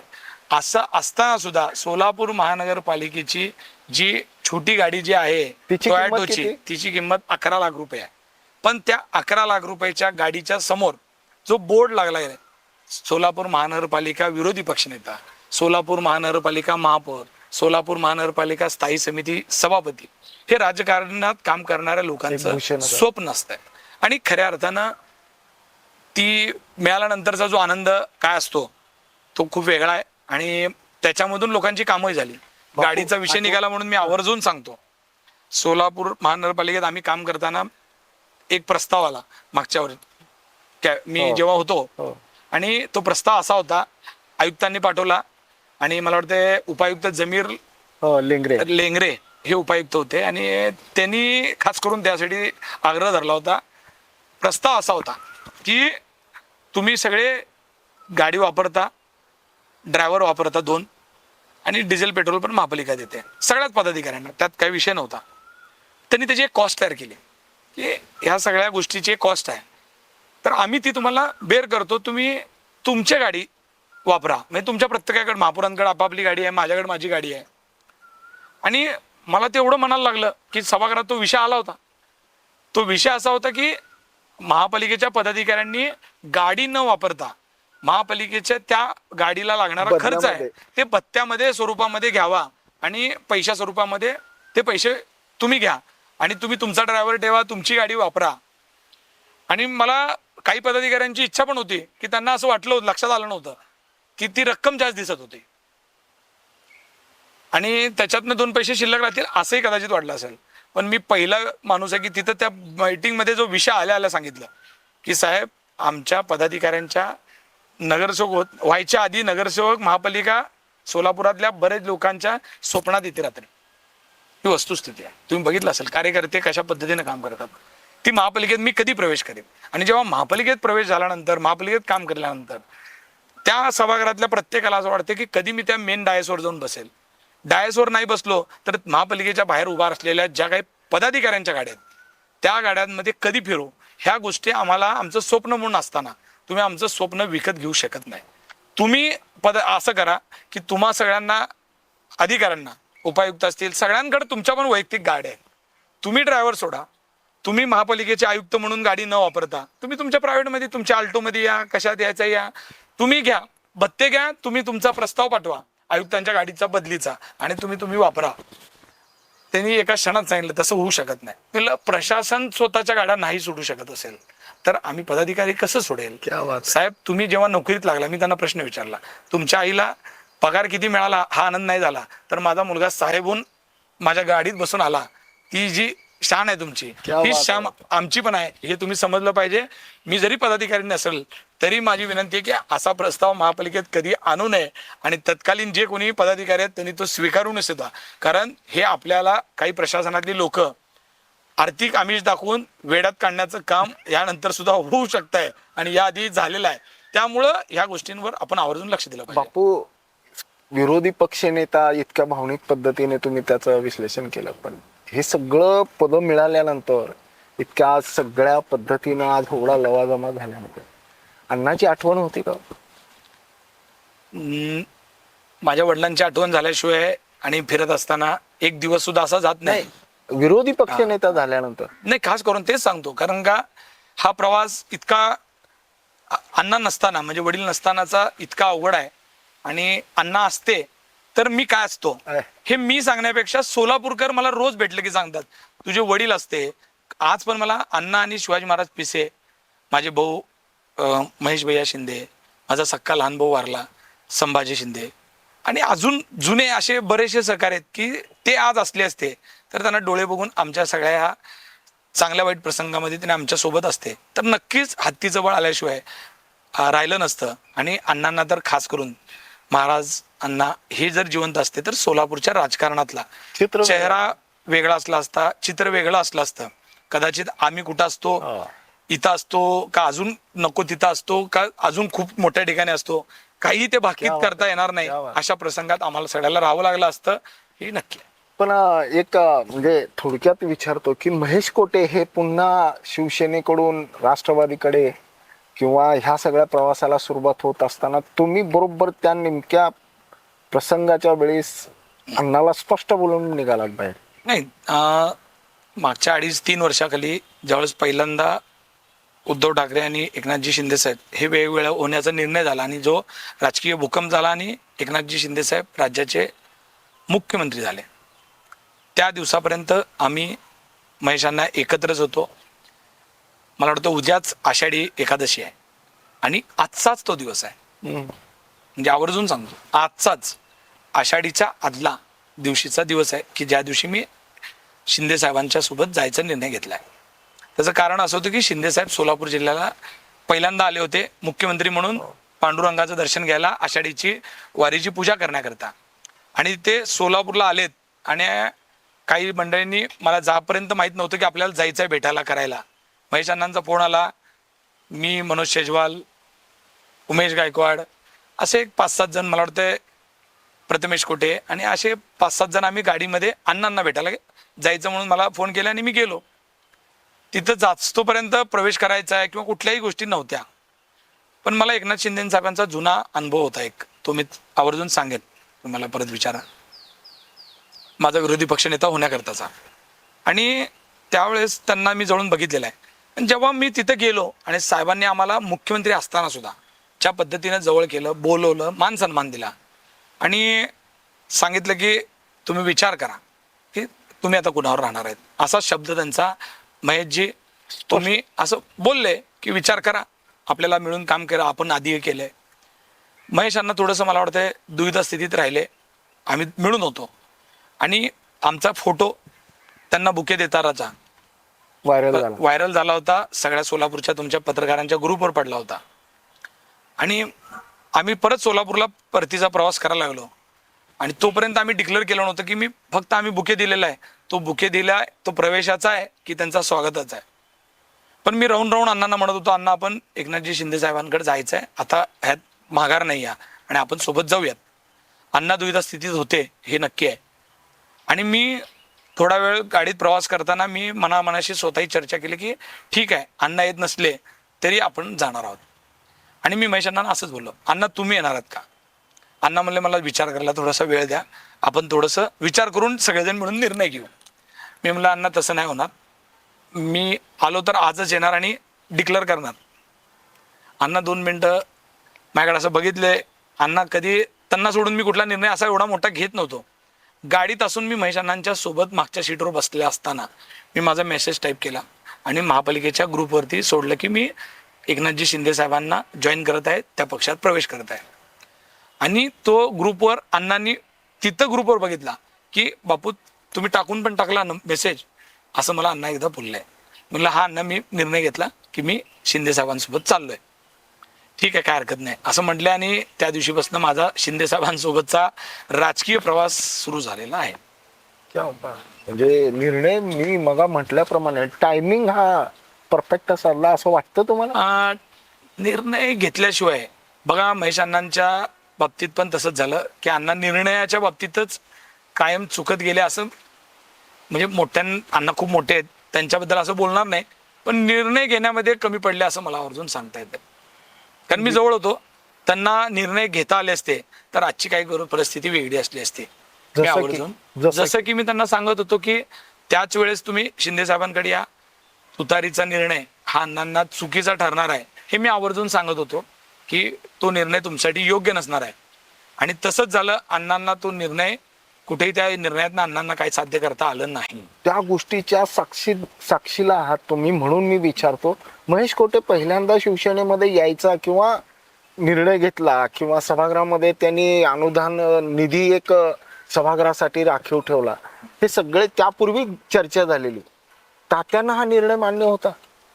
तात्यांची पण वैयक्तिक इच्छा, म्हणजे मला वाटतं त्यावेळेस तात्या वारले होते जेव्हा महाविकास आघाडीचा विषय झाला आणि तुतारीचा निर्णय जेव्हा घेतलाय.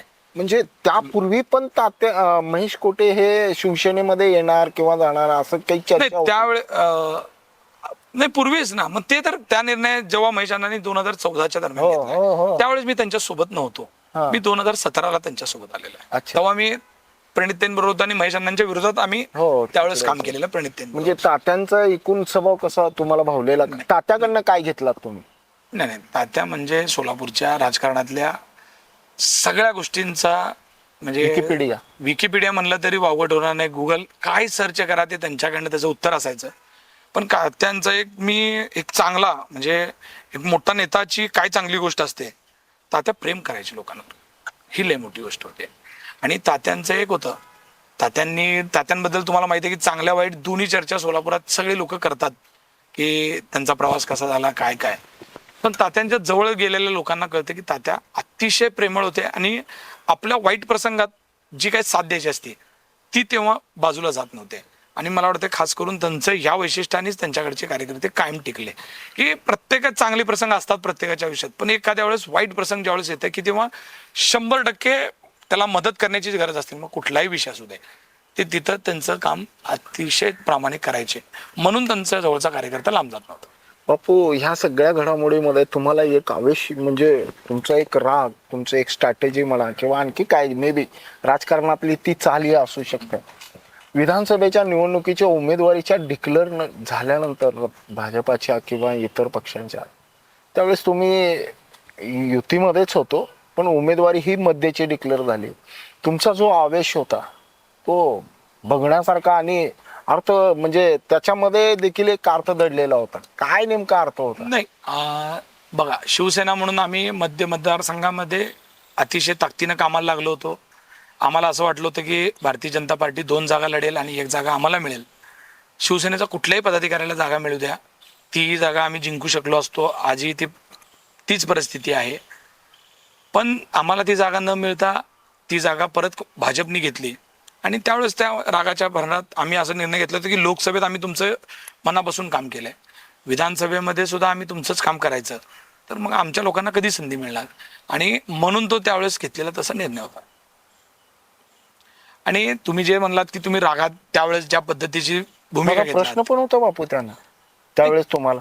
हो, तुम्ही एकदम बरोबर आहे. पण तुम्ही त्याच्या आधीचे काही प्रसंग बघितला असेल. काय? सोलापूर महानगरपालिकेमध्ये स्थायी समितीच्या निवडीच्या दरम्यान जे आम्ही एकनाथ शिंदे साहेबांच्या नेतृत्वाखाली इथं भारतीय जनता पार्टीला सभागृहात चेकमेट केलं होतं तुम्ही. चेकमेट करून त्यांचा सभापती झालेला सभापती सजलेल्या गाडीत बसता बसता थांबवला होता. तुम्ही ते प्रसंग बघितले असेल. त्यावेळेचा माझा जोश, त्यावेळेचं माझी काम करण्याची भाषा, कारण माझं तेच म्हणणं आहे की जेव्हा जे प्रसंग असतात ते त्या ताकदीनं तशाच पद्धतीने ते हँडल केले पाहिजेत, नाहीतर मग काय उपयोग होत नाही. तुमच्या पॅनल बरोबर लढलेले किंवा तुमच्या पॅनल मधले देवेंद्र कोटे आज आमदार आहेत, कसं वाटतं? आनंद वाटतंय, कारण देवेंद्र कोटे आमदार होणार हे लोकसभेमध्ये त्यावेळेस जे उभाटामध्ये काम करायचे आणि त्यांनी जेव्हा भारतीय जनता पार्टीमध्ये जाण्याचा निर्णय घेतला आणि राम सातपुतेंच्या प्रचारासाठी त्यांनी सुशील लसीमध्ये सभा घेतली आणि मला त्यांच्या जवळच्याचा फोन आला की तुम्ही या म्हणून, आणि मी तिथे गेलो. राम सातपुते साक्षीदार आहेत त्याचे, देवेंद्र दादांना पण माहीत आहे. सगळ्यात पहिल्यांदा भाषणामध्ये सांगितलं होतं की आज लोकसभेचं इलेक्शन आहे पण तुम्ही विधानसभेला आमदार असणार आहेत आणि तुम्ही तात्यांचं स्वप्न पूर्ण कराल हे मला विश्वास आहे. हे सांगणारा सगळ्यात पहिला कार्यकर्ता मी आहे. त्या कोटे परिवारात मी खूप जवळून राहिलेलो आहे. मला त्यांच्यात अण्णांबरोबर काम करायला मिळालंय, तात्यांबरोबर मिळालंय. देवेंद्रला मी जवळून बघितलं, म्हणजे नगरसेवक असताना नसताना आणि आता आमदार असताना जवळून बघितल्यामुळं त्याच्याकडच्या चांगल्या काही गोष्टी आहेत त्या मी आवर्जून अण्णांना सांगायचो किंवा आज मी माझ्या लोकांना सांगतो की तो जो पद्धतीनं त्याचं प्लॅनिंग करतात ते खूप महत्त्वाचं आहे आणि ते जे काय करतात त्याच्या पुढं 6 महिने वर्ष सगळ्याचा प्लॅन डोक्यात ठेवून ते सगळ्या गोष्टी घडत असतात हे मी आवर्जून सांगतो. आणि ते त्यावेळेस सांगितलं होतं की लोकसभेत हे विधानसभेची डोक्यात ठेवूनच ते येणार आहेत. आणि हरकत नाही, भारतीय जनता पार्टीत ते आले, आमदार झाले, कदाचित आमच्या पक्षात आले असते तरी ते आमदार झाले असते, किंवा शिवसेनेला जरी ते उमेदवारी मिळाली असती तर तिथं कार्यकर्ता जिंकला असता. बापू, विशेष म्हणजे जिल्हा प्रमुख म्हणून तुमच्याकडे एक 2 गोष्टी फार महत्वाच्या आहेत. एक शहर मध्य आणि संपूर्ण शहर, आणि येणाऱ्या महानगरपालिकेमध्ये तुमची भूमिका ही फार म्हणजे महत्वाची आहे. काय असेल चित्र?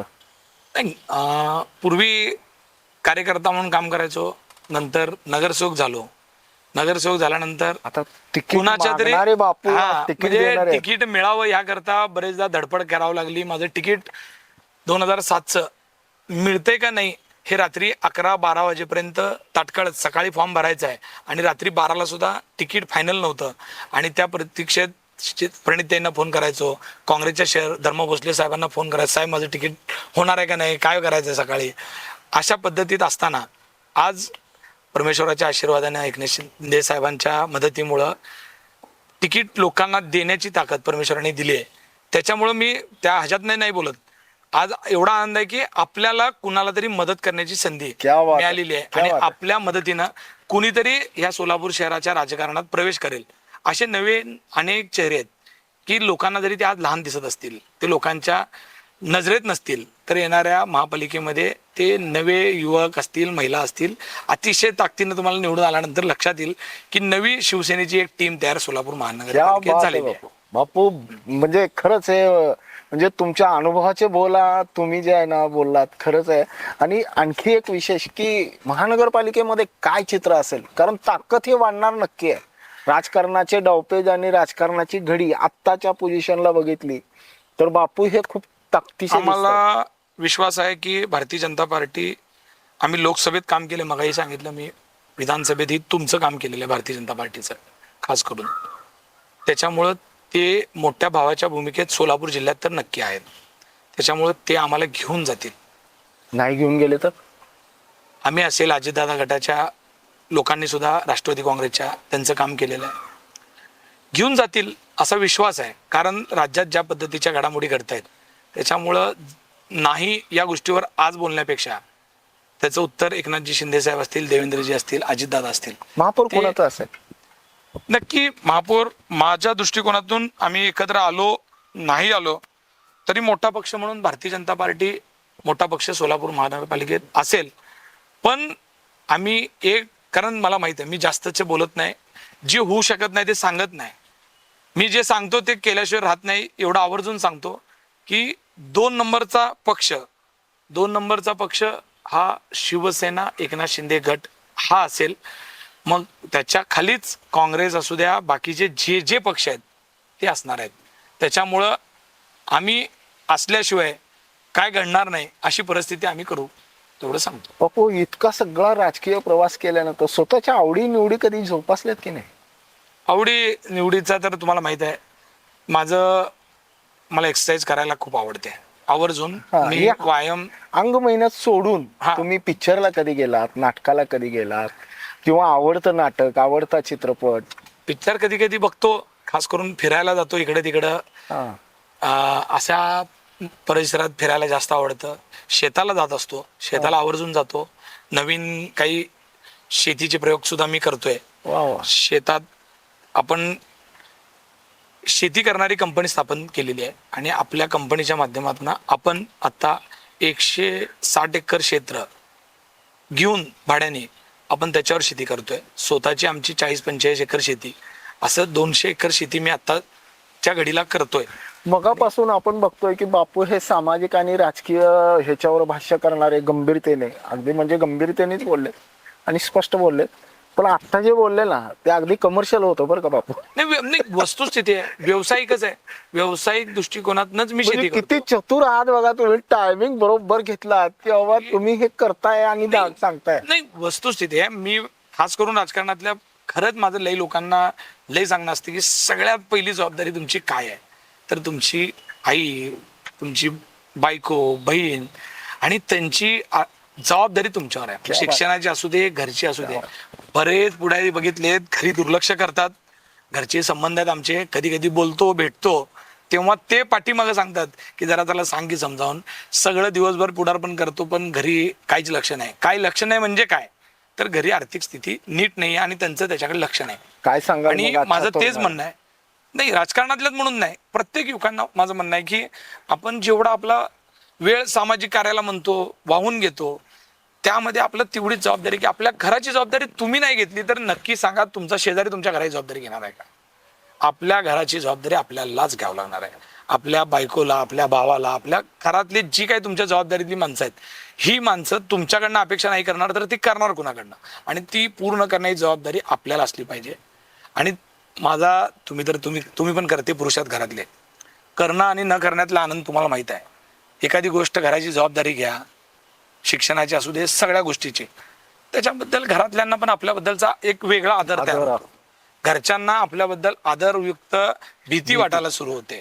जर तुम्ही घरात काय देतच नसाल, बघत नसाल, आणि तुम्ही बाहेर खूप फिरता, लई तुमचे मित्र मोठे आहेत, लई सगळ्या गोष्टी आहेत, आणि त्याच्यामुळं मग तुम्हाला घरात तेवढा आदर मिळत नाही.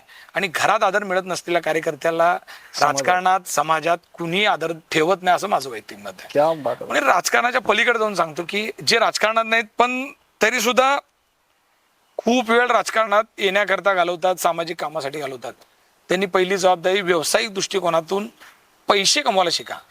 मी पैसे कसे कमवा हे सांगणार नाही, पैसे कसे असू द्या, पैसे असणं आणि पैसे कमवणं खूप महत्वाचं आहे. पैसे असल्याशिवाय समाजात, घरात पासून ते बाहेरपर्यंत तुम्हाला कुणी महत्व देणार नाही. गरजाच वाढवतो पैसा. हा, आणि पैसा किती असावा तर तो त्याच्या वेगवेगळ्या व्याख्या आहेत. पैसा कमीत कमी आपल्या दैनंदिन ज्या काही गरजा आहेत त्या भागवणारा तेवढ्या तरी आपल्याकडे पैसा असावा, आणि तेवढ्या गोष्टी नक्की व डोक्यात ठेवून, मग खास करून मुली असतील, मुलं असतील, ह्याने सगळ्यांनी घेतलं पाहिजे. आणि कमवत्या मुलींना तर खूप संधी आहे. माणसाने 1000 रुपये कमवले आणि मुलीने 500 कमवले तर तिची किंमत मुलापेक्षा जास्त असते, कारण ती मुलगी असून तेवढं करते, त्याचं कौतुक आईवडिलांना असतंय, समाजाला असतंय. त्यामुळं ह्या सगळ्यांनी पैसे कमवण्यासाठी प्रयत्न केला पाहिजे. पैसे कमवण्याच्या डोळे उडून बघितल्यानंतर इतक्या संधी आहेत साहेब, म्हणजे लोकांना मला अजब वाटतंय की पैसे नाहीत म्हणून काम नाही करणं, किंवा डोळे उडून तुम्ही फक्त जरा धडपड करा, पैसे मिळतातच. एवढे पैसे मिळतात, त्यात जर तुम्ही आत गेलात ना तर 100% खजाना. म्हणजे तुमच्या 7 पिढ्याचं पैसे तुम्ही एका पिढीत कमवू शकता. असे उदाहरण आपल्या समोर आहेत. मी तुम्हाला खोटं सांगत नाही, मी फुल टाइम राजकारण करण्यापेक्षा जर व्यवसायात केलो असतो तर एक चांगला उद्योगपती तरी नक्की होऊ शकलो असतो. एवढी क्षमता घेऊन राजकारणात काम करतो. क्या बात आहे. पण मी एवढंच माझ्या सर्वांना विनंती आहे की सोलापूर शहर हे तुम्हाला माहित आहे वेगवेगळ्या जाती धर्मांच्या लोकांनी नटलेलं शहर आहे. सण उत्सव प्रचंड मोठ्या प्रमाणात उत्साही आहेत, खूप उत्साही आहेत. आपल्याला असा एकही दिवस जात नाही की सोलापुरात कुठेतरी डॉल्बी वाजत नाही किंवा कुठेतरी बँड वाजत नाही. आणि आनंद आहे, ठीक आहे, आम्ही पुढारी लोक तर त्यात रोज असतो, आम्हाला जावंच लागतंय, आम्ही अशा गोष्टींची संधी हुडकत असतो.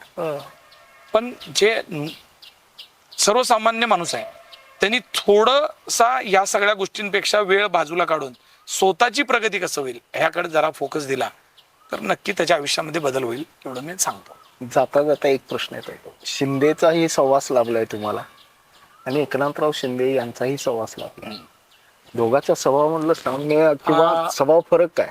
नाही, सुशीलकुमार शिंदे साहेब तर खूप मोठे नेते आहेत, त्यांच्याजवळही राहण्याचा योग आला, सोबत जेवण्याचा, बसण्याचा योग आला, गाडीत प्रवास करण्याचा योग आला, आणि तेही राज्याचे मुख्यमंत्री म्हणून काम केलेत. खूप मोठं नेतृत्व आहे, ते पण खूप प्रेमळ स्वभावाचे आहेत. तेही मला जेव्हा जेव्हा भेटायचे त्यावेळेस राजकीय काही गोष्टी बोलायचेच, पण त्यानंतर सांगायचे की व्यावसायिक दृष्टिकोनातनं काय करतोस, काय करायचं डोक्यात आहे, हे विचार त्यावेळेस तेही करायचे. आणि आत्ता ज्यांच्यासोबत काम करतो तेही शिंदे. मागं सुशीलकुमार शिंदे साहेबांना जेव्हा भेटलो तेव्हा सांगितलं, कोणतरी माझ्यासोबतच होतं, अमोल असं शिंदे साहेबांकडे प्रवेश करतोय. तर मी सांगितलं साहेब तेव्हाही शिंदे साहेबांबरोबरच होतो, आजही शिंदेबरोबरच आहे, इकडं तिकडं कुठं नाही या. आणि एकनाथ शिंदे साहेब पण त्यांच्या बाबतीत बोलायचं तर त्यांच्या इतका हळवा आणि संवेदनशील नेता मी राजकारणात नाही पाहिला. तेवढा मोठा नेता आहे, त्यांचे अनुभव विचारले तर अजून अर्धा तास मुलाखत द्यावं लागेल, इतकं काम एकनाथजी शिंदे साहेबांच्या हळवेपणांचं मी जवळून बघितलेलं आहे. मदत कशी करायची असते कार्यकर्त्याला ती जाण आत्ता मी आवर्जून सांगतो, मी सगळ्या नेत्यांचा आदर करतो, पण शिंदे साहेबांसारखा त्यांच्या जवळ आहे, त्यांच्या पक्षाचा प्रमुख आहे, त्यांच्या पक्षाचं काम करतोय म्हणून नाही. उद्या काहीही कुठं असलं, शिंदे साहेबांच्या जवळ आलेला जो अनुभव आहे, त्यांना जे जवळून लोकांची तळमळ बघताना जे काम करताना बघितलंय ते सल्यूट आहे. क्या बात आहे. कदाचित त्याच नेतृत्वाचा एक सहवास किंवा त्याच नेतृत्वाचे गुण ह्या अमोल बापूंमध्ये दिसत आहेत आणि म्हणूनच मगा म्हटल्याप्रमाणे तळमळीनं बोललेत. आजच्या तरुणासाठी आहे व्यावसायिक दृष्टिकोन, कुटुंबाची जबाबदारी आणि कुटुंबाचं कर्तव्य.